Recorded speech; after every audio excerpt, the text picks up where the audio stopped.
My family and my friends were just wonderful, and my coworkers, they really made it possible for me to go through this and focus on getting better. My mom was fabulous. She never doubted for a minute that I would beat this. I mean, the odds, were pretty bad. They, maybe a 1 in 4 chance that I'd make it to 5 years, and the average survival time supposedly for stage 4 is 18 months. And they always say, or they say that it often comes back. And it was in my liver, and so they prepared me. It's going to come back. This is what we're going to do. We're going to put a port in your liver. I mean, all really scary things. We're going to stick a needle in your liver, and we're going to freeze it, or we're going to microwave it.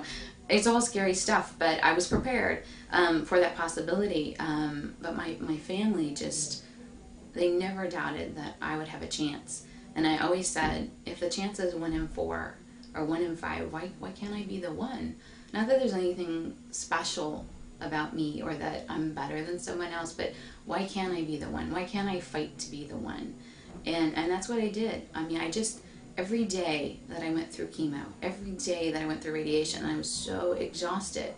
I just said, I have a choice. Every day I can choose to live what little time I might have left with despair and depression, or I can live it with hope and joy. And every day I had that choice. And every day I just thought, I'd rather live with hope. I'd rather live with joy. And, somehow I made it through, that 8 months. And then I got my life back, and I went to work, and I quit my job that I wasn't that happy in, even though they're a very wonderful company. In case you're watching this, Norton, you're a wonderful company, and I really appreciate everything you did for me. But, I finally went back to what I was trained for, to be a counselor, and I work in a school, and I really love it. So I made that change that I should have made. One thing I found that was kind of surprising is a lot of people don't know how to react to this. I had friends that I traveled to Europe with that after my cancer diagnosis, I never saw again. I never heard from. I had friends that from high school. There was a girl that I went to high school with, and she was a little jealous of my boyfriend. She wanted him. But the minute she found out that I was sick, we hadn't talked since probably our junior year in high school, she was there. An email, calls, she was there for me. I mean, who would have thought that somebody that we had a jealous fight when we were 16 would be the one for me and not the one that I went to Europe for? And it's really surprising. Different people, some people can't handle it. You just need to prepare for that. Some people can handle it, and some people can. And I think the biggest gift some of my friends gave me is they allowed me to be me. Not the Heidi that has cancer, not the poor 31-year-old who was going through all this. They let me talk about it when I want. That was really, if you're wondering what to do for your friends who are going through this, let them be them. Let them talk about it when they want to. Let them choose if they want to. I mean, I had another friend, it was all about her, how she was dealing with it, how she was worried she had cancer. And it was so draining to me that I just couldn't do that. So I think that's one lesson I would tell people is many people don't know how. And all you can do is just let them be who they are.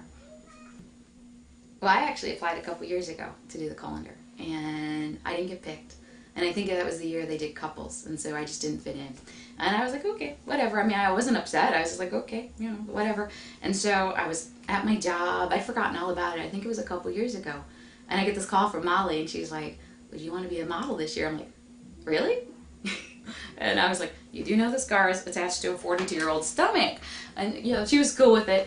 And I work for a school district in a conservative area. And so I just made sure everybody was happy with it. And then I said, well, let's go for it. Let's do it. And I came up here, and it's been a lot of fun. Everybody has been very supportive.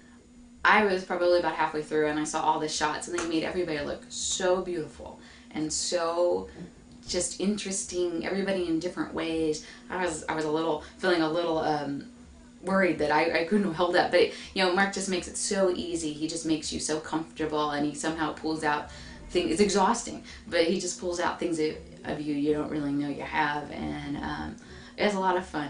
It's tiring, but it's a lot of fun, and I think everybody's finding that to be the case too. The hair and makeup makes you look fabulous, and then he makes you feel good and takes the photographs. So, and I think he was saying to me, wow. I said, I bet you say that to all the girls. He goes, I do, but all the women are wonderful. I guess he thinks the guys are too, but I don't know. We didn't talk about that. But, you know, he really just has a way of making you feel comfortable and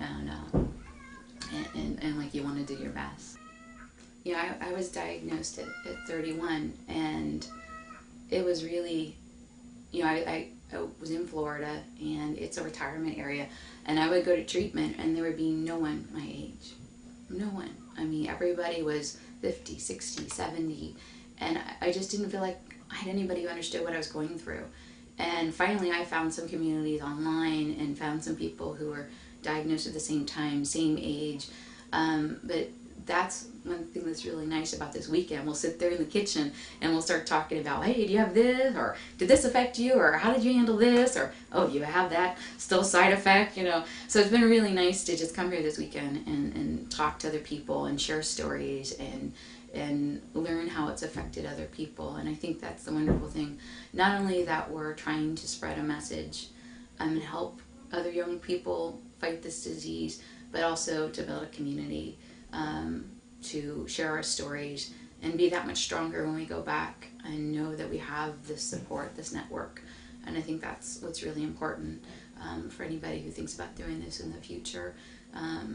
There's a lot of fun, and it's just a good experience.